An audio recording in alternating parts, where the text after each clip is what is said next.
A existência de vários partidos políticos em um país reflete o espírito democrático de uma nação? E esse multipartidarismo é capaz de evitar a concentração de poder? Na edição do Reflexões de hoje, nós contamos com a presença do juiz de direito, Dr. Richard Paikin, e da advogada especialista em direito eleitoral, doutora Gabriela Hollenberg. Confira agora um pouco mais sobre a trajetória profissional deles. Richard Paikin, magistrado e doutor em Direito pela Universidade de São Paulo, juiz auxiliar de gabinete no Supremo Tribunal Federal, membro do Grupo de Pesquisa sobre Reforma Política da Faculdade de Direito da USP.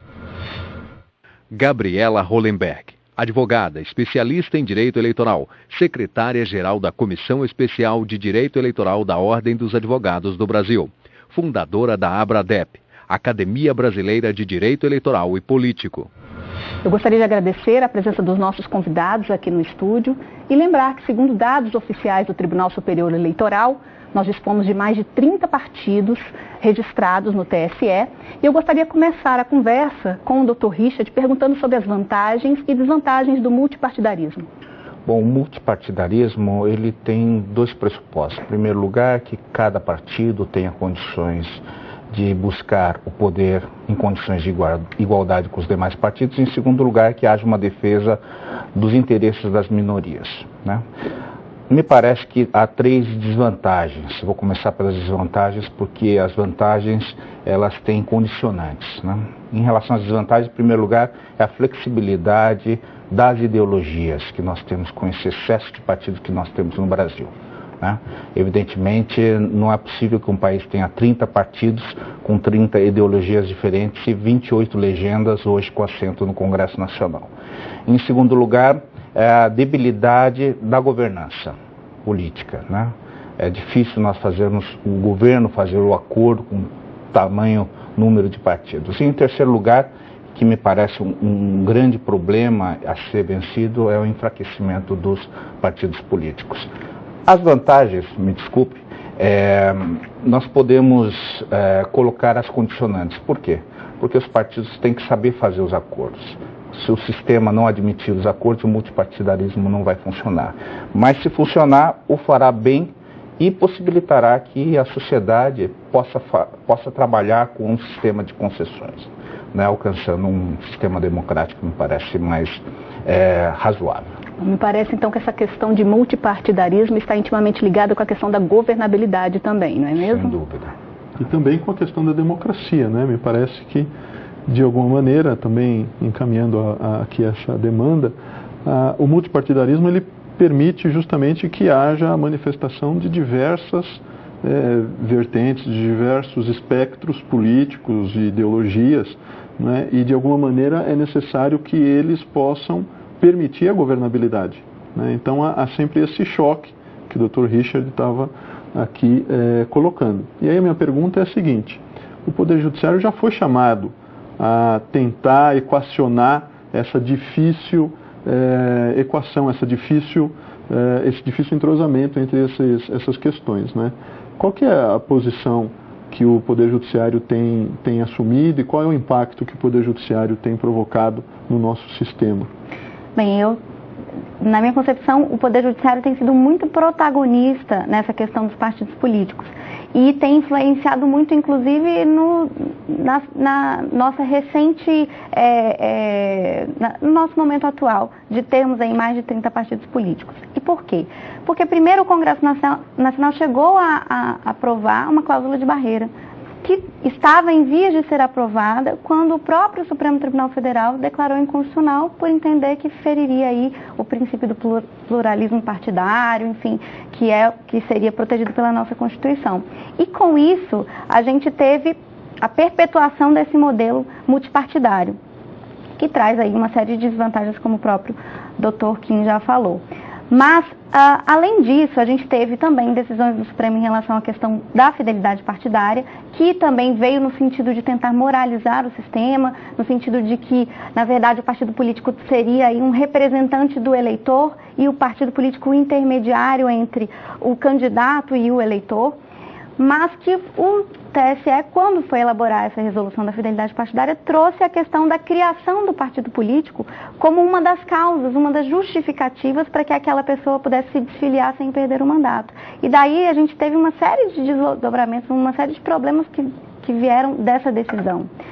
Né? Enfim, teve também o caso da verticalização, né? Que o judiciário também se manifestou. Com certeza, com certeza. Contrariamente à decisão do legislativo. Eu acho que o país poderia ter resolvido melhor essa questão do multipartidarismo, da criação excessiva de partidos. Mas desculpa, o país com o Poder Judiciário ou não, país... Não, digo o país como um todo. Como um todo. No momento em que foi aprovada a Lei 13.107, de março de 2015, agora, né, que estabeleceu mudança na lei dos partidos políticos e poderia ter aumentado os critérios para a criação dos novos partidos. Foi muito tímido essa modificação legislativa que houve, né, apenas fazendo referência a que as pessoas que eventualmente assinassem pela criação dos novos partidos políticos fossem pessoas não filiadas a partidos. Existem alguns requisitos que estão previstos na lei em relação à criação desses partidos políticos e na visão, né, dos nossos convidados. Eu queria saber se vocês acham que esses critérios seriam critérios muito flexíveis, né, e acabariam realmente permitindo a criação aí desses partidos nessa proporção, e isso de certa forma também não geraria um enfraquecimento das representações? Na verdade, para nós modificarmos o status quo, são necessários diversas propostas de mudança, né? Em primeiro lugar, me parece que a questão da cláusula de barreira tem que ser repensada, evidentemente, né? Em segundo lugar, esse multipartidarismo, ela quebra, na verdade, o cerne que é o idealismo, né? O idealismo que é o substrato concreto da formação de qualquer partido político. Isso tem que ser repensado com urgência. Não é possível que nós tenhamos mais de 30 ideologias dentro do país. Em terceiro lugar, nós temos que ter mecanismos que alterem a questão da representatividade. Não adianta nós termos um multipartidarismo em que não haja respeito à representatividade. A questão do distritão, né, tem que ser mencionado, porque a ideia do distritão me pareceu que era muito boa, de nós termos eleições majoritárias para as cadeiras do legislativo, que representaria uma quebra um pouco desse intento, né? Eu me preocupo muito com o distritão, porque eu acho que ele vai justamente na contramão. A gente teria aí, cada um seria partido de si mesmo, porque, né, cada um estaria ali com seus eleitores, o partido deixaria de ser importante, né? Os puxadores de votos teriam aí maior importância. Mas não haveria quebra das coligações, não é essa a ideia também, né? Na verdade, pelo distritão a gente não precisaria, né? Porque cada um teria que ter, os mais votados, né, que são eleitos, né? Sim, mas possibilitaria de qualquer forma pactos e coalizões de ideias, que é o que a gente... E de certa forma não iria ser mais fiel à vontade do eleitor, eu diria, porque no sistema proporcional, de acordo com esses cálculos que são feitos, nem sempre no candidato que se vota é efetivamente aquele que efetivamente vai chegar ao poder. Então, será que não seria uma forma realmente de pensar nessa questão? Na verdade, eu defendo muito o nosso sistema proporcional, porque, assim, eu acho que a gente, com pequenas mudanças, a gente teria grandes resultados, como, por exemplo, o fim das coligações. Eu acho que, na verdade, o nosso sistema, ele tem as distorções que tem hoje por conta das coligações, porque a gente tem partidos que se unem, não tem nenhuma afinidade ideológica, e que se unem, e que aí você vai, a lista de candidatos é definida conforme, né, os mais votados daquela coligação. Então, o que aquela coligação representa ideologicamente para o eleitor? Nada. E, na verdade, ela é só um instrumento para que aquelas pessoas se elejam. Então, ela perdeu a razão de ser. Essa questão, por exemplo, da distribuição do fundo partidário e tempo de TV, para quem nunca teve nenhum cargo, não elegeu nenhum candidato, isso é uma questão realmente que tem que ser pensada. O Congresso Nacional aprovou agora uma cláusula de barreira de apenas um parlamentar. É muito tímido também, mas a gente sabe da dificuldade que tem também, até por termos aí 28 partidos, de se aprovar em uma reforma mais significativa em relação a essa questão. De qualquer forma, é um movimento, né? Nós temos países como a Espanha que está saindo de um bipartidarismo para um multipartidarismo, e de outro lado a Itália que está saindo do multipartidarismo para uma redução do número de partidos, né? Então, o Brasil necessita chegar no meio termo, porque realmente fica difícil nós termos mais de 30 representantes de ideologias num país como o nosso. Mas, de fato, acredito que a gente precisa sempre tomar uma precaução muito grande, acho que é nesse sentido que a doutora Gabriela também coloca, para que a gente não promova um experimentalismo aqui no país, porque nós temos um sistema eleitoral que, ainda que seja proporcional e estabeleça uma série de regras, não é, sobre quem vai efetivamente ascender e obter o mandato, não necessariamente o mais votado, né? Ainda assim, não é, nós temos um histórico muito grande, né, de um sistema que é consolidado e que talvez com pequenos ajustes, como dizia a doutora Gabriela, pequenos ajustes a gente possa construir um sistema melhor, né, porque mudar completamente o sistema, eu sempre fico também com uma preocupação de como é que ele vai no Brasil se desenvolver, porque cada país é uma realidade distinta, culturalmente. Sobretudo porque nós somos um país continental. Exatamente. E multifacetário, né, em termos de sociedade, né? E a minha preocupação vai muito no sentido de como nós vamos garantir a representação das minorias. A gente tem acompanhado um Congresso hoje muito mais conservador, né? Então as pautas mais progressistas são sempre muito mais difíceis de ser aprovadas. Como é que a gente vai conseguir isso num sistema majoritário? Então como é que vai ficar a representação das minorias? Isso me preocupa bastante.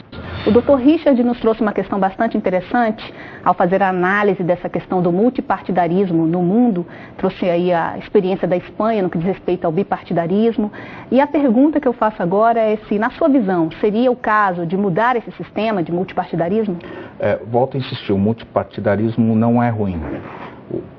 A necessidade de dois ajustes. Em primeiro lugar, estabelecer coerência no sistema, ou seja, os partidos eles têm que ter uma ideologia e que possa efetivamente representar. Em segundo lugar, né, nós temos uma crise de representatividade no atual sistema, né, de multipartidarismo brasileiro, né? É isso que nós temos que repensar. O professor Maurice Duverger, há uma lei chamada Lei Duverger que diz que no sistema majoritário, né, é melhor que se adote ou acaba se adotando um sistema de bipartidarismo, enquanto que no sistema proporcional, né, o melhor sistema que se adequa é o multipartidarismo. Tá? Não sei se isso está a funcionar bem no nosso país, né? Não sei, talvez o professor André possa trazer a experiência dos Estados Unidos, né, a respeito dessa... Eu acredito que, doutor Richard, de fato, no Brasil nós temos ainda que fazer algumas adaptações, né? Mas não que um modelo bipartidarismo por si só será suficiente para eliminar qualquer tipo de dificuldade. Basta olharmos a história recente dos Estados Unidos, que nos traz muitas lições. A primeira delas, inclusive, é a do disputa, ficou célebre, né? Chegou à Corte Suprema entre Bush versus Al Gore, né? Em que não se chegou a sequer analisar o mérito da questão, né? E, portanto, todo o tema da representatividade ficou prejudicado. Mas, mesmo no tema de governabilidade, né? Basta vermos aqui recentemente o caso do governo Obama, né, que teve diversas dificuldades e bloqueios por parte do Congresso Nacional em relação aos temas da sua campanha política, né, e da sua bandeira. A gente teve um período de ditadura, né, que os Estados Unidos nunca enfrentaram. Então, acho que também tem uma questão da consolidação da nossa democracia. Os nossos partidos são muito recentes, enfim. E a crise de representatividade, ela é uma realidade. Até por isso é que eu coloco mais uma vez, eu acho que, na verdade, se a gente tivesse a necessidade de que os partidos se diferenciassem já na eleição, porque daí eles não estariam coligados, eles é que teriam já a necessidade de se diferenciar um do outro para que o eleitor tivesse aí, né, um estímulo para escolher aquele partido. Mas não é que a gente não vê isso. Na verdade, as pautas, né, os programas de reformas, os programas políticos a serem implementados são muito semelhantes. Os próprios estatutos partidários são muito semelhantes. Então, mesmo partidos que nós consideramos de direita ou de esquerda, se você for pegar o estatuto, você não consegue diferenciar muito. Eu concordo plenamente com a doutora Gabriela. Nós temos um sistema de coligação geométrica variável que faz ocorrer esses paradoxos, né? Em 2012, salvo engano, nós tínhamos 55 municípios em que PT e PSDB estavam coligados, né? Como explicar para a população algo similar como esse, né? Que é a falta da verticalização, nesse caso, Exatamente. por exemplo. Né? Daí a série de críticas que por vezes são feitas às decisões judiciais, mas de alguma maneira surpreendente, porque esse é um assunto, né, que geralmente a teoria trata da seguinte maneira. É uma questão democrática? Dizem que o judiciário deve garantir sempre aquelas condições ideais iniciais, ou seja, o voto, né, o voto direto, secreto, universal, a liberdade de expressão. Então, quando o judiciário age nessas temáticas, ele seria legítimo. Né? E o judiciário tem agido nessas temáticas quando profere essas decisões. Mas talvez ele sofra críticas por nem todos estarem de acordo com as decisões finais, não é? Mas, na verdade, o que acontece? A gente tem um partido nacional em tese, né? Porque é justamente isso, a gente tem vários partidos dentro de um mesmo partido, várias correntes ideológicas dentro de um mesmo partido. Então, e os próprios partidos eu acho que a crise de identidade começa dentro dos partidos. A gente não tem democracia intrapartidária, né? Você tem uma elite que define quais são as posições. O Diretório Nacional é que define quem é que vai coligar, e sempre vai estar pensando na eleição, e é exatamente por essa razão que ele pensa na coligação. Ele não pensa na coligação porque aquele partido tem uma afinidade ideológica com o meu partido, não. Ele pensa simplesmente se o cálculo dos candidatos daquele partido vai beneficiar o meu partido, se eu vou conseguir eleger alguém ou não. Então, esse é o grande problema. Então, a questão da democracia interna é uma questão muito sensível e que a gente precisa enfrentar, mas enfrentar lembrando que na nossa Constituição a gente também tem a autonomia partidária. Então, né, e ter esse equilíbrio. Mas não é uma questão que é colocada, os partidos não têm interesse nisso. Né? E aí eu aproveito para puxar o gancho da questão da participação das mulheres nisso. A gente não tem mulheres nas executivas dos partidos. A gente tem cotas de candidatura, mas a gente não tem nenhuma previsão de que teria uma cota dentro do partido. E o número é muito inexpressivo ainda, né? Quando você observa essas candidaturas que são lançadas em relação à bancada masculina, vamos dizer assim, nas eleições, não se compara. Então... Claro, porque você tem um mínimo de 30% de candidaturas. E dentro do partido você não tem necessidade, não tem ninguém no diretório. E quem define para quem vai o tempo de propaganda eleitoral e para quem vai o financiamento de campanha? É o diretório. Então, se não tem mulheres participando desse diretório, logo elas não recebem tempo de TV e não recebem recursos de financiamento do partido. Ou seja, dentro do nosso sistema nós ainda temos muita coisa para afinar. Né? Antes de pensar talvez em abandonar um sistema que não funciona, porque na verdade ele pode ainda não ter sido muito bem afinado. Sem dúvida. Há crise de representatividade exatamente dentro dos partidos. Né? Com o número inexpressivo de mulheres.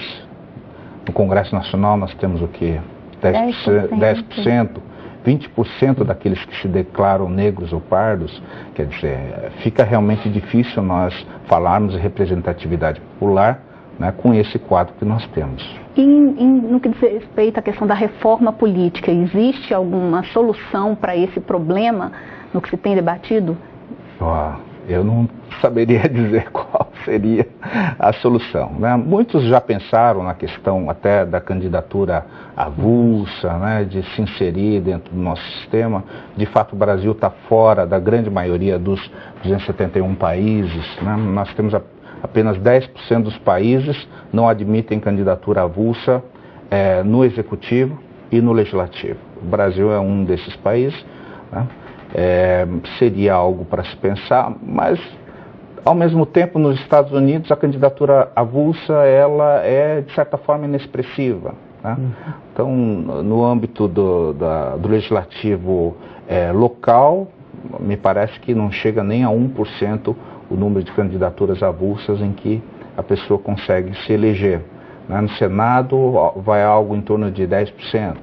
Né? E me parece que no Legislativo Federal hoje não tem nenhum, né, eleito sob esse sistema de eleição por candidatura avulsa. Eu acho que o momento político, uma reforma política, teria que ser agora. Evidentemente é o melhor período, o primeiro ano após as eleições majoritárias, né, nacionais, parece que gerais, majoritárias, seria o melhor momento. Mas,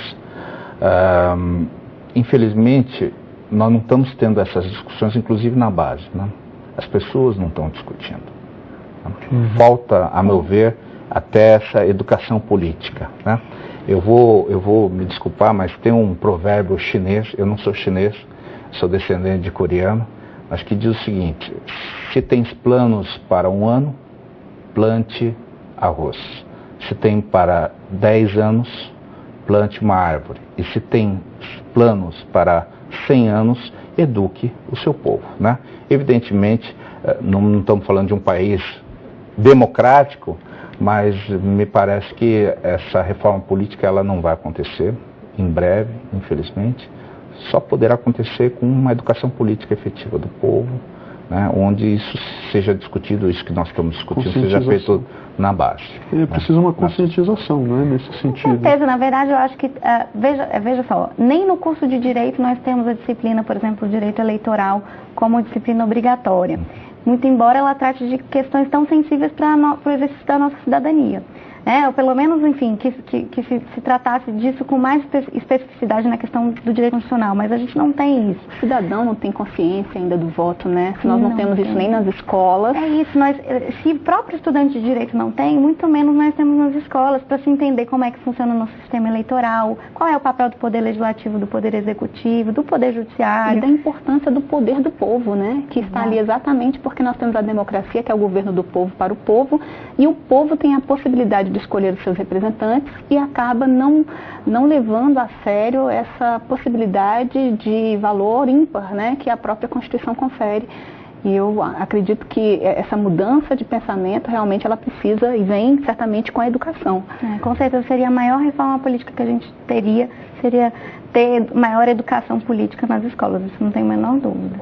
Acredito que aqui seria quase que uma síntese desse ponto. Nós poderíamos ter tanto um exemplo de cima dos próprios partidos, não é? Abrindo, portanto, os seus regimentos para a democracia interna, não é? E para maior transparência, o que certamente seria exigido se o financiamento fosse público, não é? Eu acho que aí mesmo a autonomia constitucional não seria suficiente para impedir.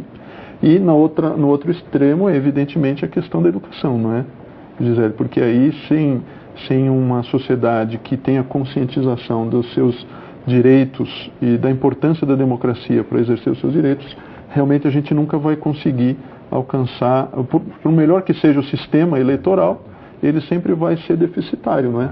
Sim, acho que na verdade é o eleitor entender que ele é o protagonista, né? Que ele pode ajudar a definir qual que vai ser a pauta do Congresso Nacional, né? Que ele tem papel primordial na configuração do sistema que nós adotamos. Porque eu acho que a gente acaba que pensa que a gente vota e está tudo resolvido, mas na verdade a gente tem que estar ali acompanhando, a gente tem que procurar pautar também, procurar colocar quais são as nossas reivindicações e o que a gente entende que é o melhor para a nossa democracia. No fundo, nós estamos discutindo o multipartidarismo agora porque nós estamos passando por uma crise também, né? Se nós pensarmos, a gestão política, ela vinha sendo de uma forma, conduzida de uma forma razoável, uma forma mediana até 2011, 2012. Nós passamos a ter uma crise. Aliás, é estranho, porque a maioria dos partidos políticos foram criados durante a década de 90, né? De 2011 a 2013 foram, salvo engano, 5 partidos políticos que foram criados. Então, a grande maioria dos partidos políticos foram criados antes, mas nós estamos repensando isso. Por quê? Porque nós estamos vivenciando hoje uma crise, né, na gestão, me parece, né, das forças políticas no nosso país.